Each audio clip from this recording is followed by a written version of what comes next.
गवाही देने वाले की जात अहमियत रखती है। कभी कभी पूरा मोहल्ला गवाही दे रहा है किसी के खिलाफ, लेकिन उसी मोहल्ले का कोई बुजुर्ग आदमी और कोई सच्चा आदमी और कोई बावकार और बाइज्जत और मुअज़्ज़ज़ आदमी पूरे मोहल्ले के खिलाफ गवाही दे रहा है किसी आदमी के फेवर में, तो उस आदमी की गवाही मानी जाएगी और पूरे मोहल्ले की गवाही नहीं मानी जाएगी, क्योंकि लोग ये कहेंगे ये बड़ा नेक है, ये बुजुर्ग है, ये अल्लाह वाला है, इसको हमने कभी गुनाहों के कामों में मुलव्वस नहीं देखा है। मेरे भाइयों, गवाहों की किल्लतो कसरत किसी मामले में हैसियत नहीं रखती है, बल्कि गवाह की जात और गवाह की शख्सियत हैसियत रखती है। अल्लाह ने कहा है मोहम्मद सल्लल्लाहु अलैहि वसल्लम हमने आपको गवाह बनाकर भेजा है। तो आइए पहले रसूलुल्लाह की शख्सियत देखें कि कैसी थी। यह शख्सियत ऐसी थी कि इसकी गवाही पर कोई भी आदमी तस्लीम किए बगैर नहीं रहता था और फौरन मोहम्मदुर रसूलुल्लाह अल्लाह रब्बुल आलमीन ने नबी अकरम के जो औसाफ़ हमीदा बयान किए, जो सिफतें, जो विशेषताएं, जो गुण बयान किए हैं, उनको देखिए। या अय्युहल्लज़ीना आमन या अय्युहन नबी इन्ना अरसलनाका शाहिदन व मुबश्शिरन व नज़ीरा व दाइयन इलल्लाहि बिइज़्निही व सिराजम मुनीरा। आए मेरे नबी, या अय्युहन नबी, आए नबी, आए मेरे हबीब, आए मेरे नबी, हमने आपको शाहिद बनाकर भेजा। ये 5 चीजें जो मैं बताने जा रहा हूं, इसको थोड़ा सा जहन में रखिएगा। नबी अकरम के 5 औसाफ कुरान ने यहां बयान किए हैं और ये 5 को याद रखिएगा। मैं बहुत आहिस्ता आहिस्ता और धीरे धीरे बोल रहा हूं। हमने आपको शाहिद बनाकर भेजा। शाहिद के मतलब गवाही देने वाला, शाहिद बनाकर भेजा। पहला, व मुबश्शिरन, मुबश्शिर खुशखबरी देने वाला बनाकर भेजा। व नज़ीरा, और डराने वाला बनाकर भेजा। 3, आए नबी मैंने आपको शाहिद बनाकर भेजा। 1, मुबश्शिर बनाकर भेजा। 2, नज़ीर डराने वाला बनाकर भेजा।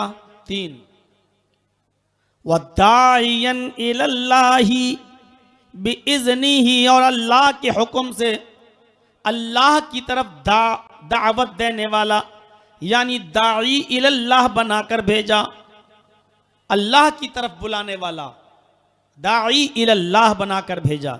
4, वसिराजम मुनीरा, और हमने आपको रोशन सूरज बनाकर भेजा, रोशन चिराग बनाकर भेजा। हमने आपको रोशन सूरज बनाकर भेजा।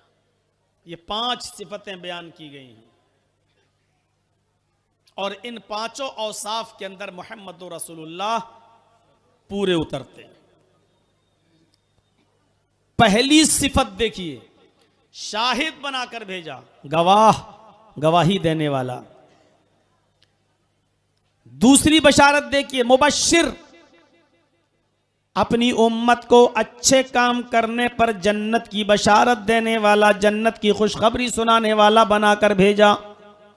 2, व नज़ीरा, बुरे काम करने पर, कुफ्रिया और शिरकिया और मासियत के गुनाहों के काम करने पर हमने आपको जहन्नम से डराने वाला बनाकर भेजा, अल्लाह के अजाब से डराने वाला बनाकर भेजा। वद्दाइयन इलल्लाह, हालात कैसे भी हों, हर हाल में अल्लाह की तरफ बुलाने वाला, दावत इलल्लाह देकर दाई इलल्लाह बनाकर भेजा। वसिराजम मुनीरा, और हमने आपको रोशन सूरज, रोशन चमकता हुआ सूरज बनाकर भेजा। दाई दावत देने वाला नहीं, और शाहिद गवाही देने वाला।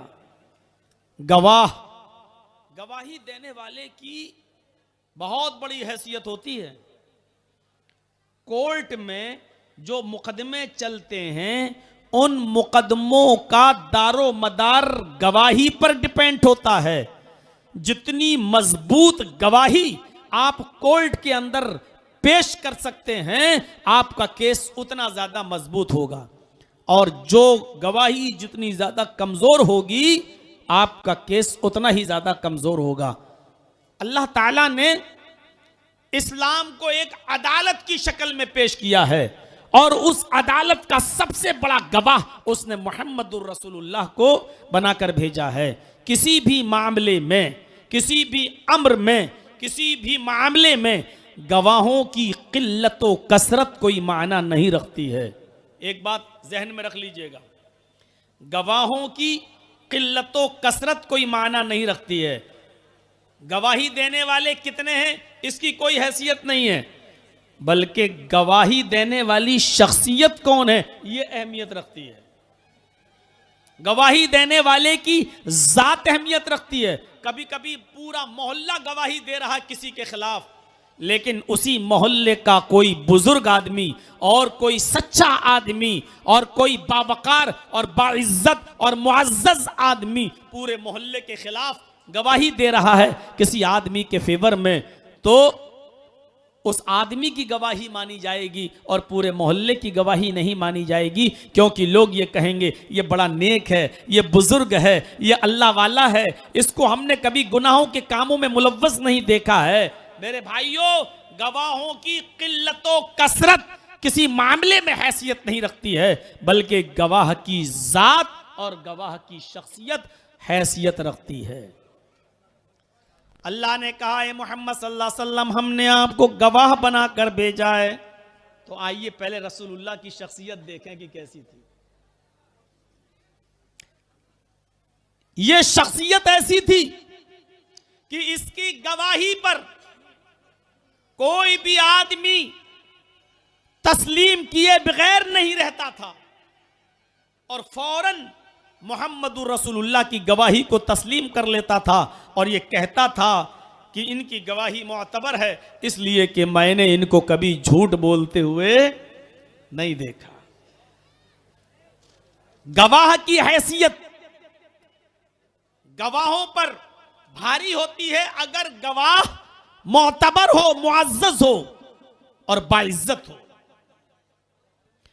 कोहे सफा पर जब अल्लाह के नबी चढ़ गए, देखिए, और जब खुल्लम खुल्ला दावत व तबलीग का हुक्म दिया, आप जब कोहे सफा पर चढ़े, एक पहाड़ी थी मक्के के अंदर जिसका नाम था सफा, उस पहाड़ी पर चढ़ गए और आवाज दी तो तमाम लोग उस पहाड़ी के इर्द गिर्द जमा हो गए। उस पहाड़ी के ऊपर चढ़कर जो वादियां, जो घाटियां दिख रही थी नबी अकरम को, वो नीचे जो लोग जमा थे, खड़े थे, उनको नहीं दिख रही थी। अल्लाह के नबी सल्लल्लाहु अलैहि वसल्लम ने उन मक्के वालों से पूछा, आए काफिरीने मक्का, आए मक्के वालों, इस पहाड़ी के ऊपर मैं चढ़ा हूं, इस पहाड़ी के ऊपर मैं हूं, और इस पहाड़ी के नीचे एक वादी है, इस पहाड़ी के पीछे एक वादी है, एक घाटी है। अगर मैं तुमसे ये कहूं कि इस वादी के पीछे एक लश्कर छिपा हुआ है, इस घाटी में, इस वादी में एक लश्कर छिपा हुआ है, और वो लश्कर इतना खूनख्वार और खतरनाक है कि वो तुम्हारे ऊपर हमला करने वाला है, तो बताओ तुम मेरी इस बात को मानोगे या नहीं मानोगे।